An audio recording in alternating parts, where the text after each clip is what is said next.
Good day to you, algebraites. Welcome to section 2.7. We're going to be talking about absolute value functions today. So we're going to graph absolute value functions. So by way of review, and I want you to do this first, but let me read this and then you can work through it.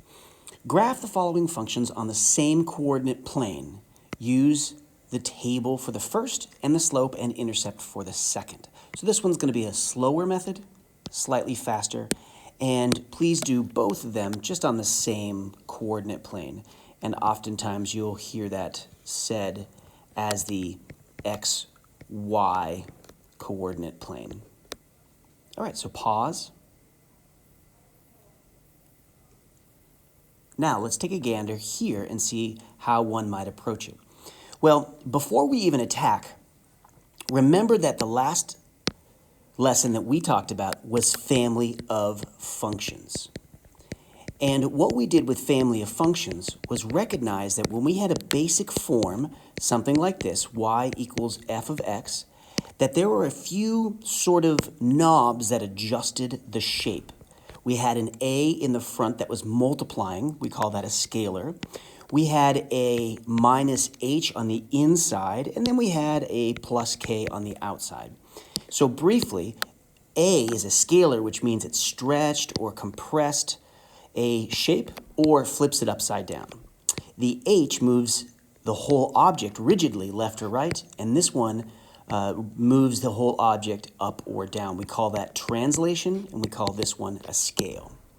All right, so just by way of looking here, we clearly see here that we have a scalar happening here. We're taking our parent function, and which is f of x equals x, and we're going to shrink it or compress it by 1/2, and then we're going to shift the whole thing up 2. Now, we don't have to actually do that. We're just going to go ahead and plot some points. So let's go ahead and do that. So what is f of negative 2? So we plug in a negative 2 right here, and then we simplify everything here. That's a negative 1 right there, and then we end up with a 2. Now let's continue. F of 2 is 1/2 times 2 plus 3, and that reduces to a 1, and so we end up with a 4 there. So f of 4 is 1/2 times 4 plus 3. That reduces to a 2, and we end up with a 5. So now we have these points. We have this point, negative 2, 2. So let me throw a scale here on this just to see how we're counting. So I'll count by 3s for no particular reason. But again, for my class, you are welcome to not do every single, like don't do 1, 2, 3, 4, 5, 6 like that, okay? Just do a basic amount here that gets us a good idea of the scale. Okay, so the first point there was negative 2, positive 2, which lives right here. And the second point is 2, 4. Where does that live? Here's 2, and here's 4, lives there. So the last one is 4, 5. So here's 4, and there is 5. And again, the thing to make note of is that these 3 points, 4, 5. These 3 points are collinear, which means they are in a line. They're all together on a line. So when I freehand a line here, try to make it as straight as possible. And there we go. So here's the first one there.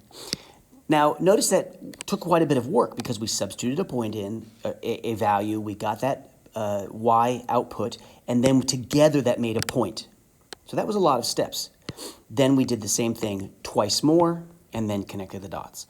Well, remember that point-slope form, slope-intercept form is a lot faster here.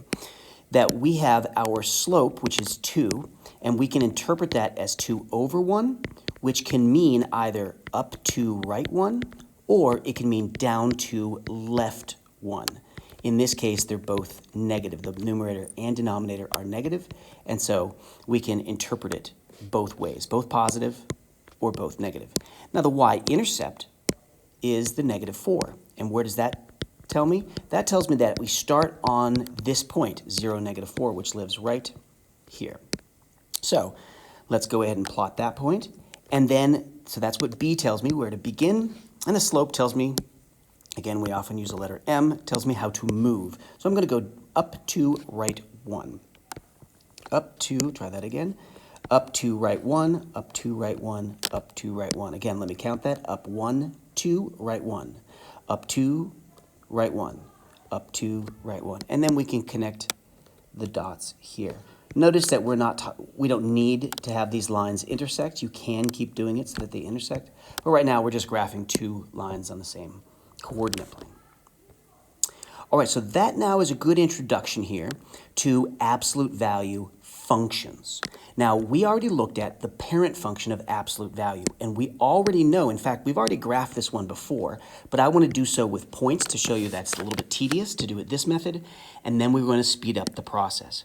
So we actually already know that the parent function of absolute value is this, that whenever we have what looks like a valley or a rooftop, V-shaped in other words, so there's no curve at all, it's just a line with a bounce, like so. That is going to be the absolute value function. So let me just go ahead and plug in a few things here, that when we plug in a -2, we get a +2. When we plug in a -1, we get a +1. When we plug in a 0, etc. Now notice you can actually jump to the answers here because you can quickly see that taking the absolute value is just positivizing anything that's there. Okay, so now let's talk about the graph here. If I were to do a quick sketch here, notice that -2, +2 is somewhere here, -1, +1, and it does this here, which means I actually don't need these two quadrants down there. Again, the way we name quadrants is 1, 2, this is quadrant 3, and this is quadrant 4 down here. So notice that we don't need quadrants 3 and 4 very much. So we actually don't have to even consider those much. So I'm going to put my crosshairs a little bit lower here, put the origin a little bit lower rather than the middle. In this case, we have enough space, so it actually doesn't matter. But throwing some scale down here, and -3 down there. Okay, so let's throw some points down. Here we've got -2, +2. So that gets me there. Here we have -1, +1. Gets me there. 0, 1, excuse me, 0, 0, 1, 1, and 2, 2. And so we see if each box is a square, then this is a 45-degree angle here and here, so it bounces off. In nature, this is described by a lot of things. Number one, how does this describe? It actually can be how light bounces off things. Take for example, you have a mirror and you have a laser. It's going to bounce off that mirror in exactly this way. We call that the angle of incidence and the angle of reflection. Okay, so we have light bouncing off. That is a good description. If we turn the whole shape upside down, you could have a slope of a house, right? So the roof right there. This absolute value function describes the tip of a house very well as well. So this is something we see quite a bit. Okay, now let's go ahead and make a table of values again of this situation. And then what we're going to try to do is see if there are some shortcuts, and we're going to summarize that down here. Okay, so making a table of values here. So let's substitute in a -1. So -1 minus 2, take the absolute value of that. And in here, we get the absolute value of 3 plus 3, and the answer there is 6. Why? Because the absolute value of -3 is +3, and then adding it to that 3 there. So here we have 0 minus 2 plus 3, and the absolute value of -2 plus 3, so here we get a 5. When I substitute a 1 in, 1 minus 2 plus 3, and here we get a -1 on the inside, and so this becomes a 4. And notice here we get a 2 minus a 2, which becomes a 0, and the absolute value of 0 is simply 0. So now we have a 3. But now here we have a 3 minus 2 absolute value. So just to show the pattern here, this is going down by 1 each time, but what happens here? We end up with an absolute value of 1 plus 3 there, And so now we're back to a 4. So it comes back up. So let's go ahead and graph this. So we need some room. -1 starts high at the 6. So wherever we are, -1 starts high at the 6. So we go from a -1 to a 3. I need to make sure I have enough room this way. And I have to make sure I have enough room this way, a 3 all the way to a 4. So it looks like I'm going to focus my attention on quadrants 1 and 2. And this should be sufficient there. So 3 here, 6 here, 3 here, -3 there. All right, so the first point here is -1, +6. So -1, +6 is there. Then 0, 5, 1, 4, 2, 3, and then it comes back up. And there we go.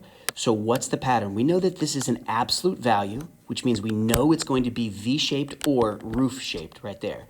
And that's the important part right here. This point right here is the most important part of this whole shape because it defines where the bounce happens. And so we know it's going to continue going this way because that's the nature of the parent function. The parent function goes V forever up, and there we go. Okay, so now your job here is pause and think about how does this shape right here, this shape right here relate to the function here? Is there anything special that you notice here and that you can see there? So pause and consider that. And we're back. So let's see here. Notice the most important part here has a location. Let's see what that location is. That location is +2, +3. +2, +3. So where do I see a 2 and a 3 over here? And the answer is, well, I kind of don't. But notice what I do see. I do see a 2 here, even though there's a minus there. And I do see a +3 there. Oh, interesting. So it looks like these values right here are somehow related to my vertex. And again, let me label that and call it a vertex.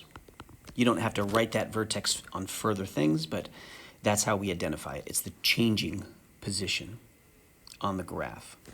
All right, so what about how steep this is? What about how steep this is? Well, look at the slope on this. Go up 1, right 1, up 1, right 1, or up 1, left 1, up 1, left 1. And I don't see a 1 anywhere. I don't see a 1 anywhere. Well, we actually do see a 1. It's a little bit hidden, but it's right there. It's the not written one. So, what observations do we make? That the vertex seems somewhat obvious. Seems obvious as that which is being added or subtracted. And it looks like there's some sort of a slope that this V shape has. So let's now walk through and look at it abstractly. So we're going to look at this entire function, a parent function. Again, notice we can recognize the parent function right here. Here's the y equals absolute value of x absolutely. Okay, so there are 3 things we're going to look at here. The a here, we're going to look at the minus h there, and we're going to look at the plus k. So each of these letters and symbols play a particular role in this graph. Okay, so the graph of y equals a, absolute value of x minus h, plus k, has the following characteristics. The first one, the graph has a vertex of positive h and k. So again, for this one, it's the opposite of what you see inside. And for this one is what you see is what you get. WYSIWYG. What you see is what you get. Okay. There's the first part. And is symmetric to the line x equals. What does that mean? Well, let's go back up here and walk through that. Notice that if I were to set up a mirror right here on this, a vertical line right here at 2, in other words, x equals positive 2, This point here bounces across to that one. It reflects. This point here reflects. Here's 2 here, so it's 2 more there, and reflects to there. This point here is 3 away from the mirror, so it bounces 3 through the mirror. So we have this vertical line that a reflection occurs. So the reflection happens to occur at the H. Next, the graph is V-shaped. We know that because of the absolute value. This is the parent function. How does it open? Well, if A is positive, then it opens up. In other words, it's like this. And if it opens downward, if A is negative. I like to think about it like this here, is that if you have positive, then you have a little smiley face bird, but you have negative, you're like, roar, angry bird, sad bird, or something, right? So there we go, opens up. So A, whatever value of A is positive, we get a V shape. If it's negative, we get a roof shape. Next, the graph is, what does that mean here? The graph is blank, then the graph of y equals the absolute value of x. If the absolute value of a is less than 1, if the absolute value of a is less than 1, what does that mean? Well, that's kind of numbers like this, right? 1/3, 2/5, right? So these kinds of numbers, 0.2, these kinds of numbers. So what happens here is, and let's refresh ourselves, is we know that whenever the a on the parent function, like this here, plus k, and we said y equals, we knew that when a was something like 1/2, and I had a shape like this, it squashed it and opened it up. Like it squashed it down, it compressed it. So what happens to the v when it gets compressed? Here's the parent function, so when you compress it, it does this. So the graph is wider than the graph of the parent function. So, inversely, if we have a greater than 1, then it's more narrow, so it's narrower. And here we go. So the next page and the next video, we're going to walk through examples of this.